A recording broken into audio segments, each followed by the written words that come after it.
Good morning student, मैं भारती सक्सेना। कल हमने पढ़ा था अकबरी लोटा, आधा चैप्टर हमने पढ़ लिया था। आगे का चैप्टर पढ़ते हैं, चलिए ध्यान से सुनिएगा। लाला अपना गुस्सा पीकर पानी पीने लगे। उस समय वे छत की मुंडेर के पास ही खड़े थे। जिन बुजुर्गों ने पानी पीने के संबंध में यह नियम बनाए थे कि खड़े खड़े पानी ना पियो, सोते समय पानी ना पियो, दौड़ने के बाद पानी ना पियो, उन्होंने पता नहीं कभी यह भी नियम बनाया था कि नहीं कि छत की मुंडेर के पास खड़े होकर पानी ना पियो। जान पड़ता है कि इस महत्वपूर्ण विषय पर उन लोगों ने कुछ नहीं कहा है। लाला झाऊलाल मुश्किल से दो एक घूंट पी पाए होंगे कि न जाने कैसे उनका हाथ हिल उठा और लोटा छूट गया। लोटे ने दाएं देखा न बाएं में नीचे गली की ओर चल पड़ा। अपने वेग में उल्का को लजाता हुआ वह आंखों से ओझल हो गया। किसी जमाने में न्यूटन नाम के किसी खुरापाती ने, खुरापाती मतलब शरारती, ने पृथ्वी की आकर्षक शक्ति नाम की एक चीज ईजाद की थी। ईजाद का मतलब होता है खोज करना।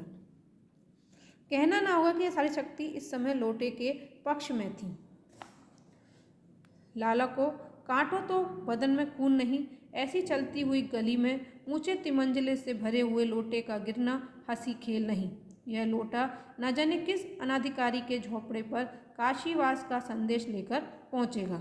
कुछ हुआ भी ऐसा ही। गली में जोर का हल्ला उठा। हल्ला होने लगा। लाला झाऊलाल जब तब दौड़कर नीचे उतरे, तब तक एक भारी भीड़ उनके आंगन में घुस गई। लाला झाऊलाल ने देखा कि इस भीड़ में प्रधान पात्र एक अंग्रेज है जो नखशिख से भीगा हुआ है और जो अपने एक पैर को हाथ से सहलाता हुआ दूसरे पैर पर नाच रहा है।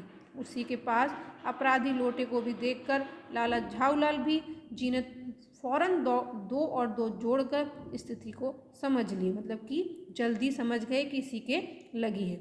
गिरने के पूर्व लोटा एक दुकान के साइवान से टकराया। वहां टकराकर उस दुकान पर खड़े उस अंग्रेज को उसने सांगोपांग यानी पूरी तरह स्नान कराया और फिर उसी के बूट पर आ गिरा।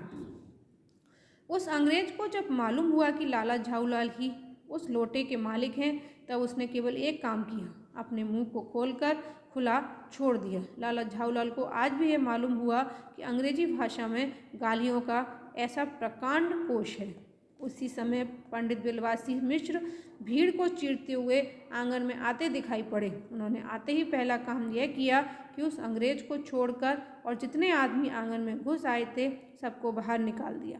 फिर आंगन में कुर्सी रखकर उन्होंने साहब से कहा, आपके पैर में शायद कुछ चोट आ गई है, अब आप आराम से कुर्सी पर बैठ जाइए।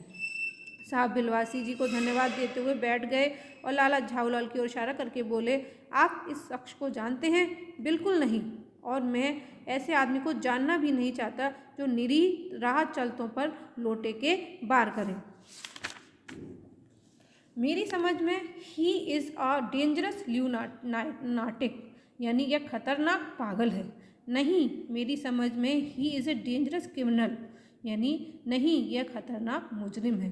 परमात्मा ने लाला झाऊलाल की आंखों को इस समय कहीं देखने के साथ खाने की भी शक्ति दे दी होती तो वह यह निश्चित है कि अब तक बिलवासी जी को वे अपनी आंखों से खा चुके होते। वे कुछ समझ नहीं पाते थे कि बिलवासी जी को इस समय क्या हो गया है। साहब ने बिलवासी जी से पूछा, तो क्या करना चाहिए? पुलिस ने इस मामले की रिपोर्ट कर दीजिए जिससे ये आदमी फौरन हिरासत में ले लिया जाए। पुलिस स्टेशन कहाँ है? पास ही है, चलिए मैं बताऊँ। चलिए, अभी चला। आपकी इजाज़त हो तो पहले मैं इस लोटे को इस आदमी से खरीद लूँ। क्यों जी, बेचोगे?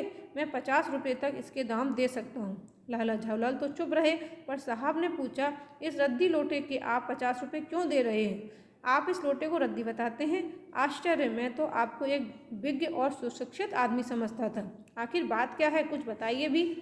जानना जनाब, यह एक ऐतिहासिक लोटा जान पड़ता है। जान क्या पड़ता है, मुझे पूरा विश्वास है यह प्रसिद्ध अकबरी लोटा है जिसकी तलाश में संसार भर के म्यूजियम परेशान है। यह बात? जी जनाब, 16वीं शताब्दी की बात है। बादशाह हुमायूं शेरशाह से हार कर भागा था और सिंध के रेगिस्तान में मारा मारा फिर रहा था। एक अवसर पर प्यास से उसकी जान निकल रही थी। उस समय एक ब्राह्मण ने इस लोटे से पानी पिलाकर उसकी जान बचाई थी। हुमायूं के बाद अकबर ने उस ब्राह्मण का पता लगाकर उससे इस लोटे को ले लिया और इसके बदले में उसे इसी प्रकार के 10 सोने के लोटे दान प्रदान किए। यह लोटा सम्राट अकबर को बहुत प्यारा था, इसी से उसका नाम अकबरी लोटा पड़ा। वह बराबर इसी से वजू करता था। सन 57 तक इसके शाही घराने में रहने का पता है, पर इसके बाद लापता हो गया। कलकत्ता के म्यूजियम में इसका प्लास्टर का मॉडल रखा हुआ है। पता नहीं ये लोटा इस आदमी के पास कैसे आया। म्यूजियम वालों को पता चले तो फैंसी दाम देकर खरीद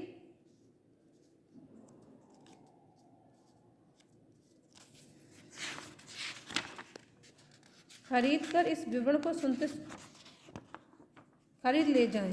इस विवरण को सुनते सुनते साहब की आंखों पर लोभ और आश्चर्य का ऐसा प्रभाव पड़ा कि वे कौड़ी के आकार से बढ़कर पकौड़ी के आकार की हो गई।